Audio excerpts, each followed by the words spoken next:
مسجد میں پسندیدہ اعمال کیا کیا ہیں؟ اب یہ بہت بڑا موضوع ہے، میں نہیں سمجھتا وقت ہمارے لیے کافی ہوگا یا آپ لوگوں پر کیا کرنا ہے، کیونکہ ابھی پسندیدہ اعمال ہے، ناپسندیدہ اعمال ہے، جائز اعمال ہے۔ مسجد میں پسندیدہ اعمال کیا ہیں؟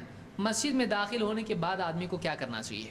مسجد میں داخل ہو کر آدمی کو سلام کہنا چاہیے، لیکن ایسا نہیں کہ سب کے دل دہل جائیں اور سب پلٹ کے دیکھیں، نماز پڑھاتے ہوئے امام صاحب کو بھی دل ہو کون سلام کیا دیکھنے کے لیے۔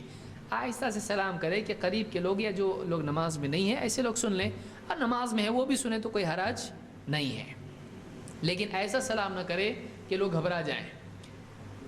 عبداللہ ابن عمر رضی اللہ عنہ سے روایت ہے، خرج رسول اللہ صلی اللہ علیہ وسلم الی قباء یصلی فیہ، اللہ کے نبی صلی اللہ علیہ وسلم قباء گئے، مسجد قباء گئے تاکہ وہاں نماز پڑھیں۔ قال فجاءت الانصار فسلموا علیہ وهو یصلی، اور انصار آئے آپ سے ملنے کے لیے، چونکہ آپ وہاں تھے قباء میں، تو انصار وہاں آئے، تو انصار مسجد میں جب داخل ہوئے تو انہوں نے آپ کو سلام کیا جبکہ آپ کیا کر رہے تھے؟ نماز پڑھ رہے تھے۔ تو انصار جب مسجد میں آئے تو انہوں نے آپ کو سلام کیا اور آپ صلی اللہ علیہ وسلم نماز ہی میں تھے، تو نمازی کو سلام کیا جا سکتا ہے۔ اس کا جواب کیسا دیں گے؟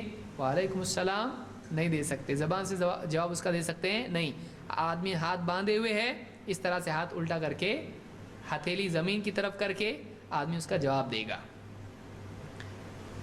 اس کو امام ابو داؤد اور نسائی اور ابن ماجہ نے روایت کیا اور اس کی سند حسن صحیح ہے۔